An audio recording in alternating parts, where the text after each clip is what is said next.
from the side of Liv Sandbox, but where is the damage? Kroko is alone, and that wall. Your turret is really smart play around the Seraphine. You don't want to get caught, as we saw some Seraphines getting a little bit overextended in the LEC yesterday too. Just since we're talking about it. All right, here we go. The combo comes in onto Rascal. The Hextech Ultimatum just trying to survive, but he's not really in range. And oh, that flash was just as desperate as it comes. Very nice conversion. Yeah, absolutely. And just a little thing there. I love that he went for the flash body slam. You see a lot of body slam flash.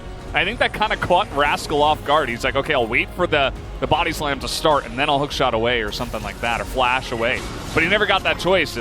Now we're fighting over the Rift Herald here. The smite is going to go to Clid, actually. Cuz is like, maybe I can pick it up. No, you can't, buddy. You didn't get the smite down. Al Faker's stuck here. This is not a good situation. They're actually trying to turn it around here. Cuz is taking a lot of the aggro on the bottom side. Teddy and Keria both roaming up. And now you can see Clid is in a lot of trouble. Kana gonna pick up that kill. And even though they don't get the Rift Herald here, T1 will at least pick up the one kill. At the same time, though, Ruler's getting free farm in the bottom lane. For breakfast, I guess. And like, this is a player who we were touting in 2020 as one of the best new top laners. Here we go again. Once again. Hextech Ultimatum is coming in. This time we have TP and Dudir coming in, but the damage is going to be enough. They take down Rascal already, and you can see Gen.G just on the run. The Encore is going to hit BDD, and he is in a lot of trouble already. Kana doing so much damage. BDD over the wall. He's actually going to get bopped down here by Faker, who goes for the flash and picks up the kill. Lands another root onto Clid, and this is just massive for T1. They pick up 3 kills in the engage. This is not how this early game is supposed to look. This is not how this game was supposed to go, right? Who has the advantage in the matchup in this current situation? And it's pretty big. So Gen.G, they did get the Rift Herald, and they are actually going to get this first Cloud Drake. So T1, I suppose, kind of caught out in an awkward timing here, and not really going to be able to challenge either of these objectives. But here comes the 2-man Encore, and look at this synergy. The Hecarim over the wall, the Encore over the wall. And Cuz is just too fast. Nobody can catch up to him. And Baker's having an insane game as well on the Seraphine. Yeah, this is the kind of wombo combos we were talking about for team fights later. Is Rascal just going to die? Yeah, like this is what I was saying. I mean, you can't even enter the lane. Cuz is here. You just have to run away. Life's going to eat some damage. This roster for T1. Oh no. I think Ruler's just dead here. Nice flash. Nice flash, buddy. Like, that's not going to help you out too much. Not against a fed Hecarim and a fed Gragas. Not at this point in time. Yeah, I mean, you know this is not going to be putting them on to, like, okay, now they're one away from Soul Point. Here we go. Here's Hecarim again. This time BDD, though, is going to get a really nice Emperor's Divide. He does flash, too. Now, Cuz has got to be careful, right? You're going pretty deep. And he is going to see Clid and immediately back away. Push the envelope on side laning, see how many minions you can get. As this time, it's Faker who's out in the open. Yeah, he kind of got caught out here by himself in a 1v1 position, but he will have a lot of help from his teammates with the stopwatch coming in. Looks like Faker is in a bit of trouble, though. Kana trying to help out here, as Rascal is going to get booped down. But you can see the damage that BDD does do, even just on the 1.5 items. Kana is going to have to get out of here. Clid not going to be able to catch up, so we'll just end up It's Udyr Valdez, never underestimate. There against Faker, it ends up being a side lane mismatch up there. And, okay. I don't know why we're face checking here, to be honest. Cuz is 1v4 at this point in time, and he is going to ult over the wall as the True Shot Mirage is just barely not going to hit him. So you really have to be careful about getting caught out as T1 because you will be punished so hard for it. Oh, the cask actually doesn't work because he was ever frosted to the ground, but this is a very fast Nautilus coming on in, as the hook shot is nicely buffered, but it is not going to matter too much. Eager in general compared to other mid laners, but that's going to change that. Clid to get them all. It's like, I'm Udyr! He almost dodged that ultimate. Yeah. And now we do have the rotation coming in. Chemtank is available for Keria, but he's not even going to use it. He's just letting Cuz chip away at Clid here. Cuz has to be careful, though, and now Cuz is just going to get caught out as the Encore is on to one member, and Teddy and Faker are here all alone. Gen.G find the opportunity to get on in there. The double kill comes in from the Udyr. Now Big Boy Kana is here. Can he turn this one around? Doesn't look like the answer is yes, as Rascal is frontlining now for his team. Keria just trying to sacrifice to save the rest of his lineup as T1 are desperate to try to disengage here on a very wonky And this is what you cannot have happen. Why take a risk and actually go for a chase on an Udyr as T1 here when you could just walk and get Drake Prio? Yeah, absolutely. Kind of an interesting arcane shift there from Ruler as T1 are still chasing. They want more. They want to kill something. They're angry. And yes, they're going to get BDD, but that is about it. They're trying to go and take the Baron.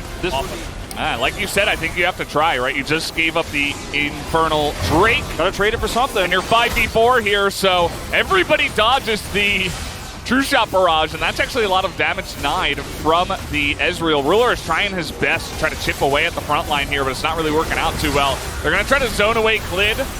Not super successful, but they do have the damage onto the Baron, and it will be enough. No steal is going to come in here, as the cast from Kana is going to separate everybody. The Encore does nothing, as Clid is going to have to back away.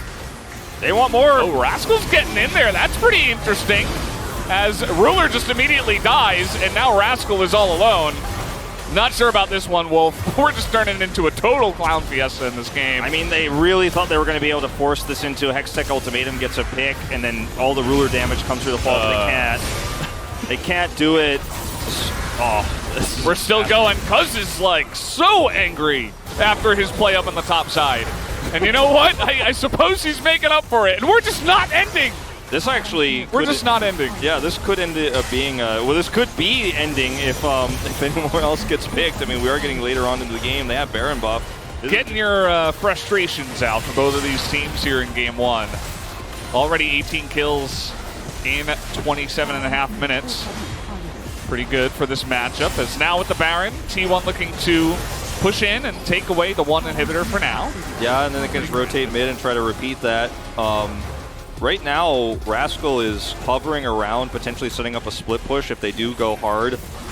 He does get the Rift Sculler, and he might be able to put a little bit of pressure on. Going to take the Krugs. He can also set up for maybe trying to trade this into a Drake, but I mean, the timing of this is so unfortunate for Gen.G, because T1 can get this and then rotate over. Like, if we were 30 seconds away, it'd be a different story, but they can't trade this, so they're just going to lose 2 inhibitors, and there's nothing they can do about it. Clid needs to be careful. He's so far out. Speed of which that's going to come up. Oh boy. Oh no. I think Rascal's just dead here. He is he's surprisingly tanky. It doesn't matter. As Kana is legendary. 8-0 on AP top Gragas. Give this guy the player of the game already, because he has just totally owned this one. And that he does go for here. T1 pretty comfortably just going to run at the Baron here. It is spotted. Yeah, this is the vision control I was talking about. They see it, but they can't rotate it once those are cleared. I mean, how do you walk in here safely with all the lockdown, all the wombo, all the ultimates that come through the T1 to shut you down when you group up? It's so difficult to engage. Clid's trying to bait it. Yeah, look at that. Oh, they're going to land the root here, and they actually catch 2. Here we go. The Hecarim goes in, and down goes the Karma to start us off. Kana does take a lot of damage in the front line. BDD does his ultimate for about 0 reason. Tries to put up a wall, potentially. As now Rascal up on the top side getting caught out, but here on the right, Keria is looking to engage. BDD desperately trying to 1v5, but is not going to be able to. They need to get onto Ruler, though, who is actually doing a lot of damage by himself, but now all alone, and the range of Teddy is just going to slap him down as double root that starts the fight off for T1. Like, that's not the one we're even talking about. That's not even supposed to happen. Against Udyr. Yeah. It's like, how did that happen? Yeah. Oh, man. This is... Great game for T1 to start us off. Yeah, people are going to look at the scoreline and they're going to see Kana and they're going to be like, how did that happen? Like, how is this possible? Well, the guy just had an incredible game, and T1 really showed up to play tonight. A fantastic showing in game number 1. As we go into this game. The Aphelios can do some crazy stuff. As we're getting the engage down on the bottom side, Life has to flash away. And look at that burst damage. Life not really going to be able to do much in this lane from here on out. Throwing up the peace sign does Keria. Pro gamers to always be, great. As we're having another trade down on the bottom side. Not going to get that last hit onto Life, actually. And you can see Teddy takes enough damage to pressure him off of that. As in comes Cuz. Remember, no flash here on Life. And even through the exhaust, that's going to be the first blood on to that Galio bot. Very well. And then he walked forward, got Zenith bladed, and then Cuz is able to close that gap so quickly on the Hecarim.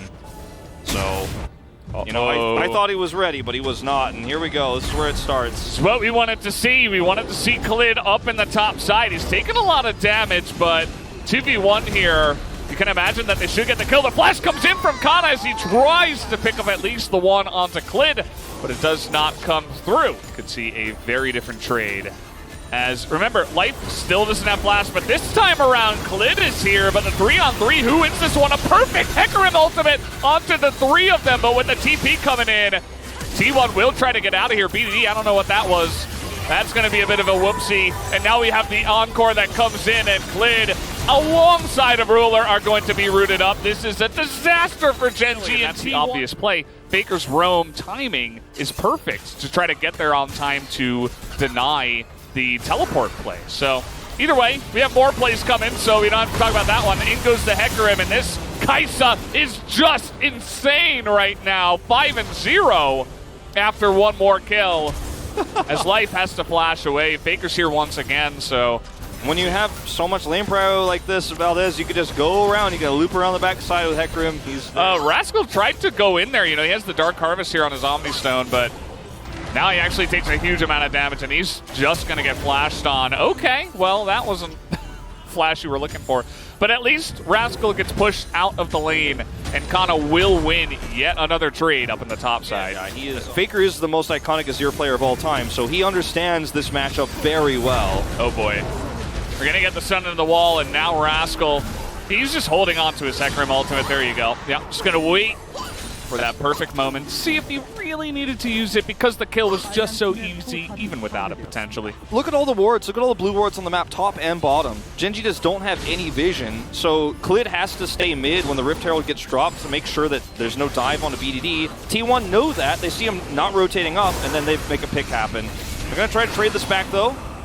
Hecarim's just too fast. Like, you're just not going to get on top of him. Now Kana is alone. Yeah, he's the one that does get caught out, not quite as fast as... Because T1 are so ahead that this map belongs to them, they're going to kill this turret before the Rift Herald spawns.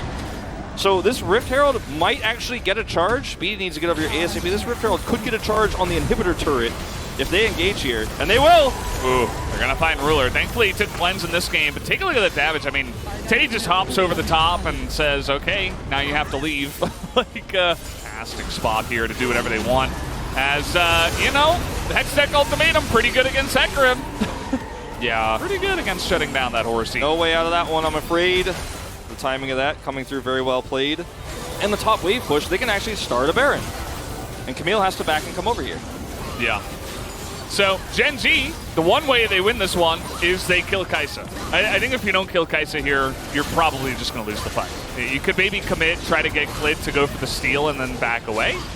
But at this point, it looks like T1 just want to turn around on this one. The Encore is pretty lackluster, but still the front-to-back fight is here for T1. They're going to chip away. They catch Rascal, and they don't get much else. So they kill the top laner, but Khalid's still with the splash available. There's still that threat of the steal, but T1 far enough ahead that they're just going to start this one up again. They used all of their, combo tools, though, all of their big ultimates here in this fight. In fact, all 5 of them were used, so this is an opportunity for Gen.G to try to front to back, but it's just so difficult. Another turn is going to come on in here, because no ultimate available. Life just trying to peel for his team, as Ruler does a nice amount of damage here if he is kiting them back, but they're split. Yeah, the slow is going to come onto Ruler this time around, and he is not going to 200 years this game, as he will be taken out, and now T1 are considering taking the Baron. This is such a cool fight, the first part of that fight, where the killer instinct from Teddy is so perfect because he knows there's actually an invisible line that's drawn by Faker that you can't see, which is his ultimate between the top side of Gen.G and where he holds in. And if they try to collapse on him, he's free. And once again, Gen.G going to try to deny this. Yeah, trying to ult on a Khalid. Keria is going to die. This is going to come to a 50-50. It goes to the Khalid. The Udyr steals the Baron away. Unbelievable. And now they're going to get the double fear, but that is big for Gen.G. They buy some time. They actually have a big fight happening right now. This is for the Ocean Drake, and the second Kai'Sa arrives, You turn tail and you run. You're already outnumbered here as Gen.G. 9-0. Yeah, you're outnumbered. You're against a Fed Kaisa. You can't be here. Teddy's like hiding the blue buff while he's getting a kill. There's just nothing he can do. If he doesn't commit it there, they might get a turret, so he has to. And T1 just has such control over the map. Okay, again, the one way you can win is if you kill Teddy. Do they have the reach? The answer is no. Absolutely not. 0%. Another kill to the Kaisa, 11-0. This is looking like gold solo queue right now. Alone is ridiculous. Not to mention all the other ultimates that T1 have. Not to mention they're blind. They have no vision. Yeah, no vision. No eyeballs here on T1. T1, they clear the wards, which actually gives Gen.G a chance to spot them on the Baron. So they know that this is coming in. Klid in position. It's really just going to come down to if Klid can steal it away, but they're waiting on the DPS. Carriet here to stun him. That is going to be a very simple and clean Baron take to the side of T1. And Rascal's going to get mid-turret, but do you really care if you're T1? Not at all. If you're going to grab this Cloud Drake, put yourself one closer to the soul that we probably won't see in this game. Rascal's going off the side lane again. Yeah, I mean, if you wait here as T1 and you take 3 Barons and get nothing from it, then, you know, we enter a stage of the game where we're just in extreme late game and still Gen.G's comp is pretty good. So I like that they're actually going for the play here. Teddy is going to go into that backline, immediately blows up BDD, just removes him from the fight right from the get-go. That's a cute little exhaust you've got there, says Teddy. Doesn't affect me at all. And As BDD, T1, they felt the pressure and they went for it. BDD not having any damage in this fight means that T1 could just kind of walk forward here and end the game. Even with a huge taunt, there's just not enough damage for Gen.G to end this. Yeah, welcome to Seraphine's worlds. Yep. You're not going to have much fun with that one. Carrio's got a stopwatch. Teddy, he's got a frontline in spades this time around. And with the Aphelios going down, that is going to signal the end of the game. Cuz going to pull out that last member. Only Klid remains. And T1 will take the extremely dominant and clean 2-0 win tonight over Gen.G. They're going to go ahead and let Faker die as the Nexus win.